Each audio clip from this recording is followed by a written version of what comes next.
We can actually do about 1,000 cans an hour here, so 18 cans a minute, basically. Or if you want to break it down even more, 45 cases an hour. Their beers are sold in 200 liquor stores in Colorado and growing. On the serving side, Odyssey Beer Works offers a tap room and tons of events and food trucks. That strategy has brewed up real success. I always say one of the things I take pride in is no one shows up here by accident. You're not just walking around and see a brewery and stop in. If you're here, it's because you want to try the beer. And there is plenty to try. Lots of seasonal brews, plus 6 year-round offerings with names like Ghost Drifter Pale Ale and Psycho Penguin Vanilla Porter.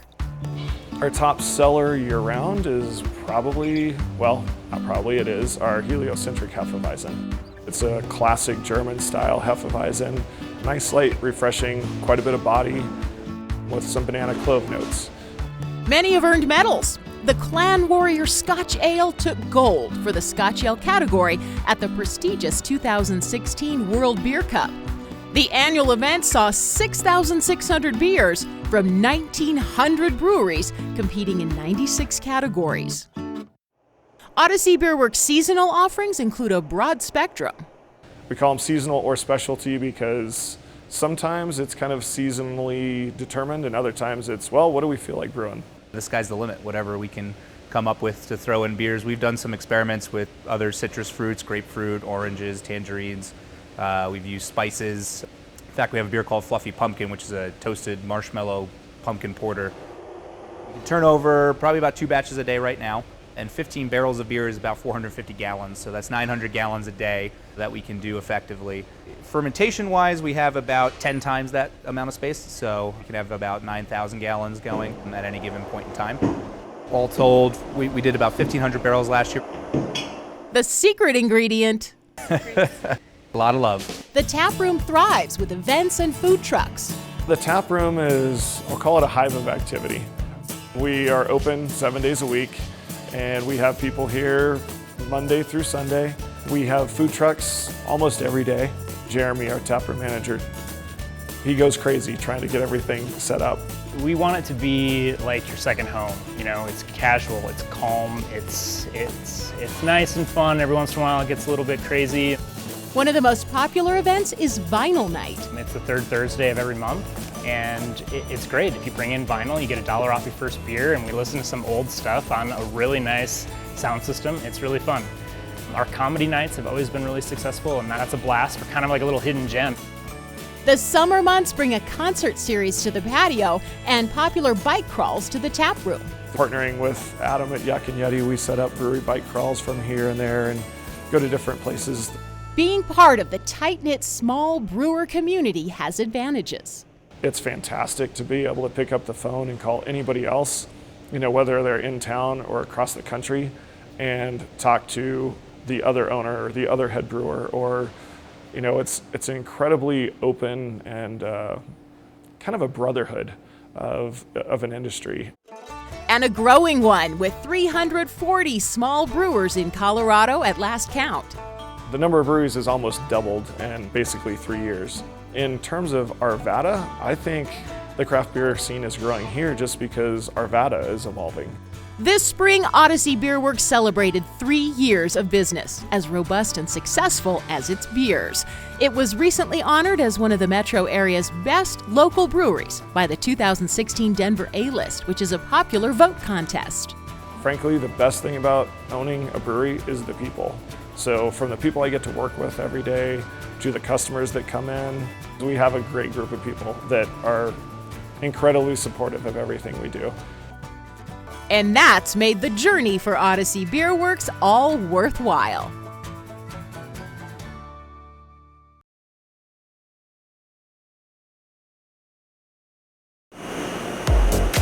They're sleek and sustainable. They're called Evolution bottles, and they roll off the line right here in Arvada at a Lico container.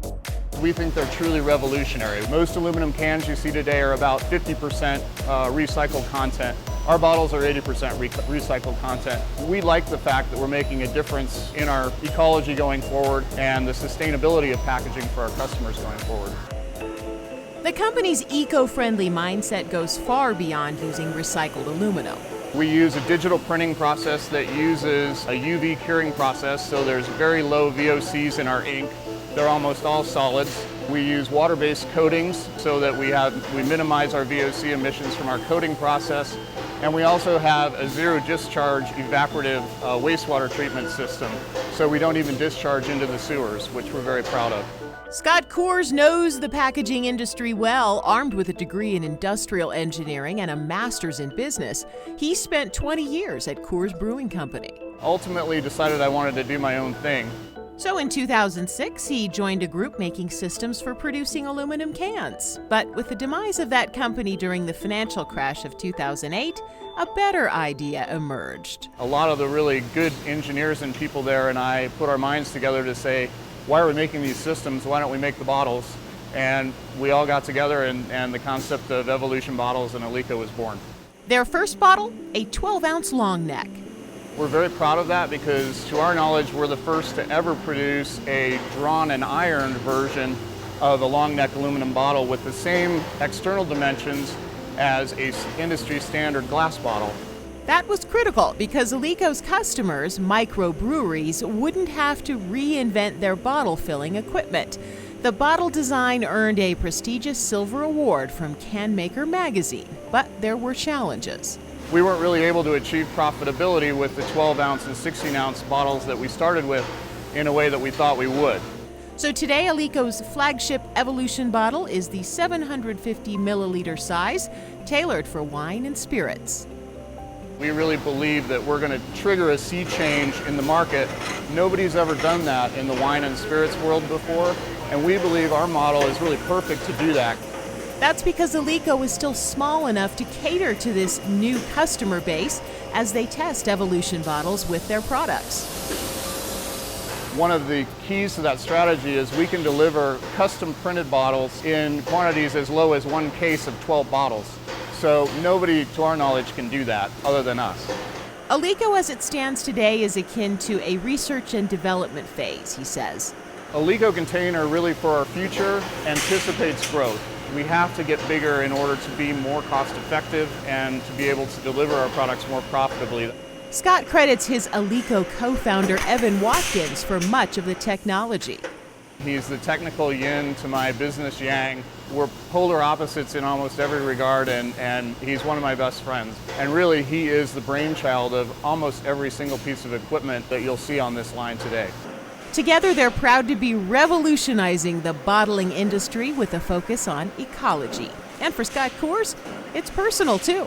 The Evolution bottle is tremendously exciting and unique to me because it represents really the vision that my father had back in the 1950s. My father, Bill Coors, actually pioneered the development and commercialization of the aluminum can at Coors Brewing Company. So I had some big shoes to fill, and he had always envisioned being able to use recycled cans to make new containers. And we're finally effectively doing that on a very high level. And locating Alico Container in Arvada was a great choice, he says. We have great working relationships within the community. We have a very, very supportive economic development group in Arvada and in Jefferson County. It's been really, truly a pleasure to locate our business here, and we really enjoy it.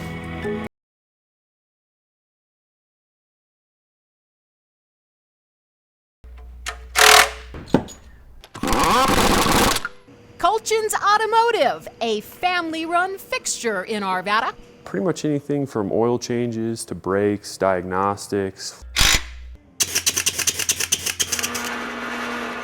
We fix cars. And when you fix cars, you can imagine how hard it is to keep the garage clean. Very. It's a constant battle. It's enough to make your head spin. Used tires, batteries, brakes, all the parts under the hood, and the undercarriage. And the fluids, tons of fluids. We generate approximately 250 gallons of waste oils every 2 weeks. So here's where the story gets interesting. See that big red machine? It's called a waste oil furnace. The waste oil furnace burns all that used oil, turning it into a heat source for the shop. In fact, they haven't touched their thermostat since they got the waste oil furnace back in December of 2016. Absolutely wonderful. The biggest advantage of that is that it consumes our waste oils. We don't have to have them shipped off-site. And there's more. We just spent a sizable sum of money on a 1,500-gallon waste oil storage system.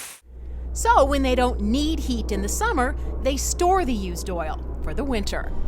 It's just good business, and that's kept Kulchin's running for more than 30 years.